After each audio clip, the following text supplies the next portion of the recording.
Hi friends, I'm Abby and welcome back to my channel. Today I'm going to be wrapping up every book that I read in the month of August. So August has been an amazing reading month. Just in terms of the quality of books I've been reading, I have thoroughly enjoyed my month of reading. I think it's been one of my favourite months of the year because I have loved literally every book that I've been picking up. So really positive reviews today because I've just been loving everything. I've had so much fun this month and just really want to gush about everything that I've read. So this is my first month of having a fixed TBR and sticking to a TBR and like my struggles with that. And I'm pleased to say that I put 5 books on my official TBR for the month of August and I did it. I did it. I did it. I stuck to the TBR, I read all 5 books and I loved them all pretty much, so well done to past Abby for picking these books for my TBR because you did a good job, Abby, because I literally loved everything that I read, which is just, maybe that really helped with the TBR. I definitely had some moments throughout the month where I was like, why am I doing this? I just want to read a different book. Like, why do I have to read this book? And then I'll start the book and I'll be like, this book's really good. Like, I'm really happy that I'm reading this book. So I had 5 books on the TBR and I read them all. Success! It's not like I had a punishment for if I didn't, but you know, there was like that feeling of accomplishment once I did it. I was like, yes. So I'll talk through all of those plus the other books that I have read. So over the month I have read 7 books. It is currently the 29th of August as I'm filming this, so I am a little bit early and I am in the middle of an 8th book. So there is a bit of time for me to potentially finish that, potentially pick something else up. Because that's my audiobook that I'm in the middle of and I finished all my physical reads. So I might pick something else up, but you're either getting me filming a couple of days early or me filming in the middle of September. So this was the chance. I'm taking the advantage of the one chance. But overall, from this pile of 7 books, I have read 3,540 pages. And I've started an 8th book as well. So 5 of these books are fantasy, 1 was a classic, I guess classic contemporary, and 1 contemporary book. And so, you know, not just the fantasy for once, like branching out into real world things. 4 of these books were adult, 3 were sort of YA new adult, and then the star ratings, really positive, 1 5-star, 1 4.5 star, 2 sort of 4.25, like everything was between 4 and 5. Like it was hard to like exactly nail down where they were, but things were like, a lot of things were between 4 and 4.5 or 4.5 and 5. Like there was that sort of lots of really good quality books, but there was always something that I could, apart from the one where I couldn't quite give it that 5-star. 2 4 stars and then 1 2.5 stars. We'll get to it. Of these books, 1 of them was a reread, 3 of them were new series, and 3 of them were standalones. So my only critique of myself is that I didn't continue in any series. I didn't continue or finish any series, so I just added to my series number, and that is now at 30 series on the go, with that being a mixture of ones where I am caught up and waiting for the next release and ones where I could continue. I will say that the 8th book is a continuation in a series. So hopefully things will improve, and a lot of these series that I have started I do aim to finish before the end of the year, so well, it's fine. It's fine. And the thing is, it doesn't matter because I enjoyed everything that I read. So yeah, I really thoroughly enjoyed what I read. We'll just go through in the chronological order that I read them in, starting with the first and the biggest book of the month, and that was The Forgetting Moon by Brian Lee Durfee. And this was such a good pick of a book. Like, this was so good. I buddy read this with my friend Joanna Souza and Sam. I will link her channel down below and Sam's Instagram, and this was, I think, one of the best buddy reads I've ever done because we all loved it. We all thoroughly enjoyed it. We all couldn't wait to like continue reading the book. We all just had to be reading it. I think Sam was the one that was like the most, he was just off like a rocket. Like I started a day earlier than him. By like day 2 or 3, he had overtaken me. He was like, I don't know how he was reading the way that he was, but he was just like off. He was sprinting for that finish line. And I was like, I can't keep up, but it's so good that I want to read more. But like, it was so good. Like our messages to each other, we were just like, this book. And so to get into this is a epic fantasy. It has a lot of the tropes that you would see in fantasy books, but I believe a lot of these are going to get subverted, and you don't trust these tropes, but you have multiple characters. You have you say the tropes, but like you have the orphan boy who's being raised, he doesn't know his heritage, you know that his heritage is going to mean something down the line, so you're following him, but he's really nice. And the thing is, at the beginning of the book, Brian Lee Duffy talks about how he was an orphan growing up and he didn't know his heritage, so you could really see how he'd put his own real life experience into that character and how his feelings and how that had influenced his writing. You then have different characters who are set in like the castle and the palace and the kingdom of the world that you are following, and I loved them. I absolutely loved them. You have two characters there, Jondrelin and Tala, Jondrelin being the elder princess and Tala the younger one, and oh my god, I just loved their perspectives. I really thoroughly enjoyed them, and I loved because they're set in this castle, and this castle has loads of like secret passageways, and I just love secret passageways. I just love them. And so there was that. There's another character who's off on the other side of the, not necessarily the other side of the world, but there's like an opposing army that's like rising up, and then you have this like not pressure, you have this sort of like tension throughout the book because you know this big army is coming, and you know that their safety is not going to last for long. And I just love like the political machinations that were going on with the court, and I loved seeing Nell like grow up. He was the orphan, like seeing him grow up and learn about things. And then there's like a prophecy, and there's just so much going on. There's like so much going on with these characters in this world, and there's like so much basis on religion and like the different religions that people have, and seeing that this opposing army and where they are, like it's the same religion that's sort of being twisted in different ways. You have different magical creatures, you have assassins, you have like everything. Oh, so good. So good. I just need more. So I'm really looking forward to buddy reading the second book, The Blackest Heart, next month. I cannot gush about this book enough. I have like one small critique, but I don't really want to like bring it up because I feel as though if I raise this critique, then other people that would go and wanting to read this would like be very aware of it. If you've read it, then I can let you know my tiny critique, but I would be very hesitant to raise that to new readers going in, because I know that Sam and Joanna, I don't think they noticed it until I pointed it out to them, and I was like, it's just this one tiny little thing. If you really enjoy like epic fantasies with like an expansive world and great characters and the influence of religion on the society and prophecies, I would strongly recommend this. I will preface as well that this does lean to the grimdark side. I am not like I'm not very knowledgeable on grimdark. I haven't read that many grimdark books, so I cannot really speak that much on what a grimdark book is, if a book is grimdark or if it just has grimdark elements. And I will say there is a scene in here which was very dark to read. It was the one scene, but it was dark.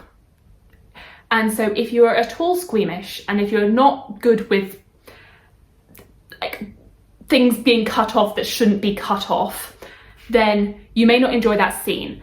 But it's just this one scene that was really, and I read it just before bed.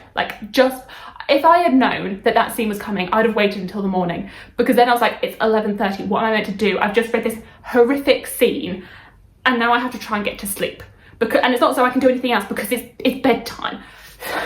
So I will just say there is a scene, and so I would be hesitant to read it if you find things squeamish, if you're not very good with anything grimdark, tortury, body horror. Okay, moving on from that. I'll get a bit quicker now. I've had a lot of thoughts on that book because I loved it so much.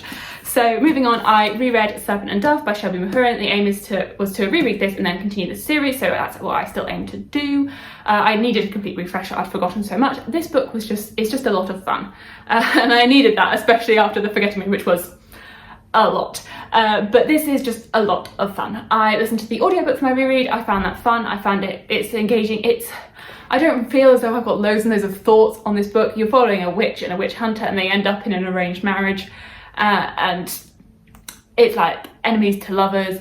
The focus, I'd say, is definitely on the romance as opposed to making this a big, expansive, magical world. And I do like the characters. I think they have a good dynamic between them. Like, it's fun. Like, if you want a fun YA new adult fantasy romance, then I would recommend this. if you're going in with the right expectations, it's not like anything epic, but it's a lot of fun. And so I'm definitely intrigued to see where the trilogy goes. It does end on a cliffhanger, so definitely invested to see what happens in books 2 and then 3, which has just come out. So then I read Crown of Feathers by Nikki Palpretto, and I love this one as well. This one was so good. I didn't expect to love this as much as I did. I really, really enjoyed this. This is the buddy read over on Vish's Discord. She's hosting a buddy read 1 a month of the whole trilogy, and I really thoroughly enjoyed this. It's a YA fantasy like focused around Phoenix Riders. I'd say it's quite like expansive and leans older for a YA fantasy. There are some tropes which make it very YA, but like the world building, I'd say is quite adult. Like it is quite an expansive world. Like you get snippets throughout. At the beginning of each chapter, you have a little like epigraph at the top, and between each chapter as well, you have a passage about the history of the world. I mean, which I quite like the way that world building is done, where you sort of get different, you get the history given to you like in this way. I quite liked that. I know some people prefer it to be completely embedded in the story, but I really liked it. So you have this like big expansive world with these Phoenix Riders, which you find out about gradually, and you're also finding out about this big war battle that happened 16 years ago. And so I just really liked that world building and the way that it was done. For me, it really worked. And then the characters, like it's a multiple perspective story, which I really love. I really love multiple perspectives. Like I just really enjoy getting scenes from just seeing the world through different characters' eyes, and I really loved the cast in this. I mean, our main character is called Veronica, and at the beginning of the book, her and her sister are trying to there are no more phoenixes, there are no more phoenix eggs. It's sort of as though this big battle happened, and then the Phoenix Riders have been hunted into extinction, and they have been hunting their whole lives to try and find a phoenix egg like to bond with. And it's there like in this world, animals aren't really pets. It's more like you have a relationship with them. You have like a bond between you and the animal. And I just loved I loved all the animal companions. The animal companions in these are just, the relationship with animals. I was like, So if you really like animal companions, I would definitely recommend this. There's lots of twists in this that I didn't see coming. It has the girl dressing up as a boy trope, which is just so fun. Like, I don't know, however much like that trope is done, I still really love it when girls dress up as boys. Like, I find it so fun. I really like this. I really did like this. And I'm really looking forward to the next books in the trilogy, and I definitely hope to get to them in September. But this I would strongly recommend if you're after a YA book. And yeah, but then I finally, after being on my TBR for many years, I read Emma by Jane Austen, and I loved it. I'm so surprised by how much I enjoyed this. I listened to the audiobook for this. Actually, a lot of these books, I had the help of the audiobook, and audiobooks have been like my thing this month, because I had the audiobook for The Forgetting Moon, which I read and listened to that one. I had the audiobook for Serpent and Dove. I had the audiobook for this. So like I've really taken advantage of using audiobooks this month, and they've really helped me with my reading.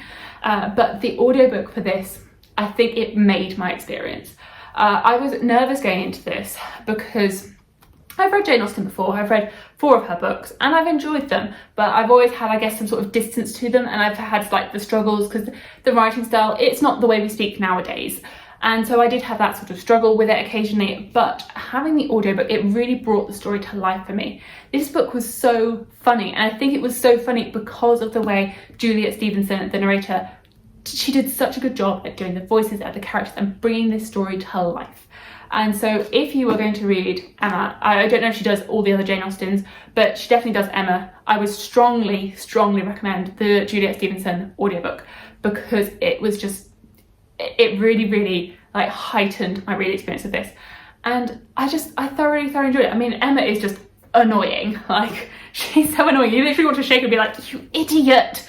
But like, I really enjoyed it. I really liked the characters. I really liked like all their interactions and just everything going on with these characters. I was like, it was just so fun. I was like, and I wasn't expecting it, because I wasn't expecting to like love it so much. And now, because I've like been putting off reading this book for so long, now I'm like, why was I doing that? Why was I delaying reading this book? Like, why? What like stopped me from reading this? Because it wasn't intimidating at all. As soon as I started it, I was like, there's nothing intimidating about this. Like, you can read classics, Abby. You can do it. I'm like definitely keen to finish off reading the Jane Austen books that have been on my TBR for many, many years. So I've just got Mansfield Park and Lady Susan left, and I'll have read them all. And then I can reread because I've like read the other ones like years and years ago. So I've forgotten a lot of them. But yeah, audiobooks have been amazing. Like, if you're going to read this book, I would strongly recommend the audiobook. I then read Shadow Study by Maria V. Snyder.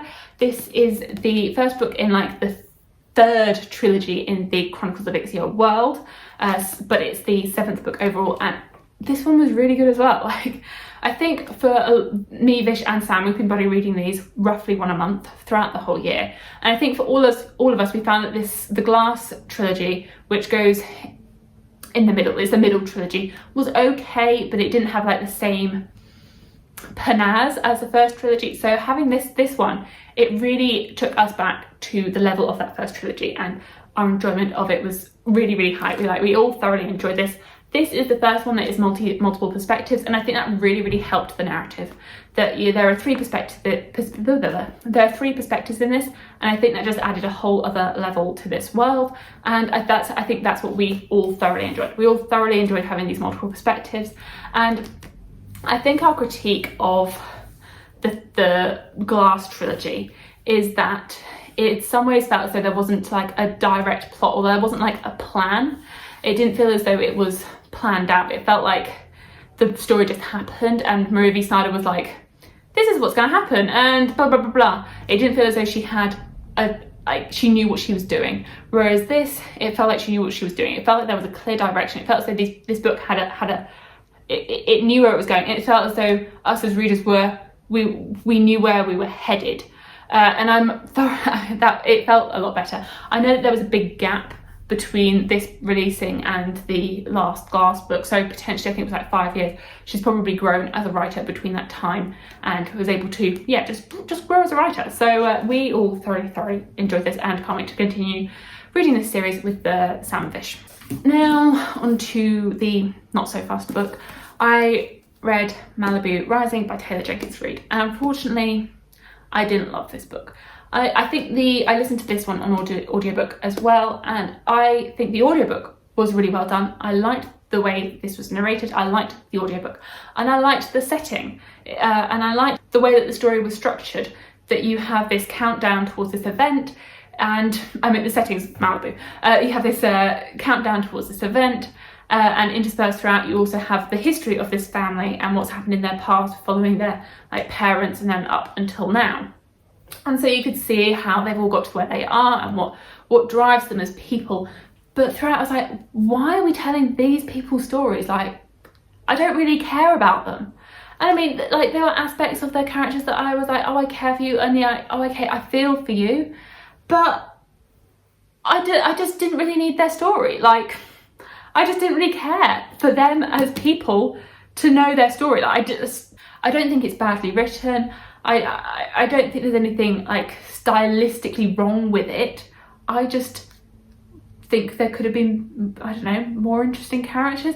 Maybe as well that throughout you get different sections from different characters, and like the story is spread quite thin because you are jumping between lots of different characters and lots of different perspectives as you trace the family history up, as there's different siblings, as there's a siblings friend, and you followed them all. So potentially it was just spread too thin, so I didn't have like the attachment to them in that way. But it was just fine, unfortunately, like really, really unfortunately. So for me, Daisy Jones and the Six is still the winner of the Taylor Jenkins Reid's books. And then the final book that I read in the month of August is The Wolf and the Woodsman by Ava Reid. And I picked this up last weekend. I went book shopping with Sophia. We had a lot of fun going around the London bookshops together. I will link her channel down below, but we just had a lot of fun like having food and book shopping. So I picked this up on a whim, and then I was like, actually, I might just read this right now. Like, why not? I finished my TBR. I can read whatever I want. So this is what I read, and this is not at all what I was expecting. I mean, there's some aspects of this that I was expecting, but it's I don't know if it's quite been marketed right. So when I went into this, the marketing says it's like the Bear and the Nightingale meets up rooted in this fairy tale folklore reimagining of Hungary, of a historical Hungary with Jewish influences. I think that's pretty much what it says as the tagline. And it is that, but it also isn't. So it does have that vibe threaded throughout, that you do have this sort of folklore-esque feeling to it. You do have different tales threaded throughout with the history of this, like this world, these different tales, and it does have that. And it does have a romance in it, but this is also quite grim, which I was not expecting. So, and I don't know how, maybe I didn't see the review saying that this verges on grimdark, but it does verge on grimdark, especially in the first half, I would say. Like, chapter 2, I was not prepared. I was not prepared. I was not prepared at all. But yeah, it definitely verges, it's dark. And so I think that's best to know going in. And I liked it. I really, really liked it. But, you know, it's nice. I think I don't know if people are aware of that when they pick this up. That I don't know if they have been made aware that this does verge on the grimdark side. It's like a grimdark folklore romance. And that's going to have I think that's going to be a little bit tricky to find its audience, because the people that are picking this up thinking of having a like fairy tale romance, they're not going to be expecting the grimdark elements. And generally, if you like grimdark, then you might not necessarily like romance in your books. So, and this is like a combination of those two things, because of it being a brutal, dark fantasy with a romance. And I don't think the romance really kicks off until like 100 pages in or so. I really, really liked this. I found it really compelling to read. I don't necessarily think it's the fastest paced book, but I've just really enjoyed learning about the world. It really follows like ethnic cleansing and the oppression of religious minorities, and that is like a focal part of this, and seeing the struggles of these people. Now, I cannot speak for like the Jewish representation. I believe this is their own voices, but it does have like Jewish and pagan representation in this. I will see if I can find some own voices reviews, but from what I could see, it seemed to be well done, but I cannot speak for that. But I did enjoy it, and I guess as well, this is a fantasy world. It's not based, it has some influences from our real world, but it's not like based on real historical events. It's obviously a fantasy. I cannot comment on the way the religion was used, but I will say as well that the magic in this, a lot of it is based on body horror and gore, and like sacrifice. So it is dark, and I really want to like, I mean, I don't think it is dark as the scene in The Forgetting Moon, but in The Forgetting Moon I was going in prepared for it. I wasn't prepared for it in this. So if you are after a dark, brutal fantasy, romance, fairy tale, then I would recommend this book. But if that's not your thing, then it might not work for you. But that might like push you to read this, because I haven't really heard many people talking about this, but I thoroughly enjoyed this. I really liked the characters, I liked the world, I liked like seeing the brutalness of it, I liked having the different fairy tales interwoven throughout it, and seeing those stories and seeing the magic within this world. I don't know what Ava Reid plans to do next. This is a standalone, so it does stand off by itself, but I'd definitely be interested in seeing what she does next. This is her debut, and I think it was a very, very solid debut. So those are all the books that I've finished this month. I am still currently reading The Reluctant Queen, which is the second book in the Queens of Renthia series. I have started the audiobook of this, and I am really, really enjoying it. So another like success of the month, that I'm really enjoying everything that I've been reading pretty much. I may finish it before the end of the month, I may not, but either way, I'll put it into my September wrap up, because it's a bit tricky to review a book when I've only read a third of it. And anything that I read, between now and the end of the month, I'll just put it into September. It's now September. I forgot to say, I had such positive feedback on my puzzle update that I did in my last two wrap-ups, so I will continue having a little puzzle segment here at the end of my wrap-ups. I have not completed a puzzle in August. I am still working on the giant puzzle. I am taking pictures and updating on Instagram as as I progress. I've made a lot of progress. I've made a lot of progress with this now, and I'm it's really coming together and it's looking absolutely stunning. So I will put in a little like updated recording of it here, but this is still what I am working on. I'm still having a lot of fun doing this, but it's a challenge because it's so big. So that is the puzzle update. Let me know what your favourite book of August was, and if you plan to pick up any of these. Thank you so much for watching. Please like, comment and subscribe, and I will see you in my future videos. Bye!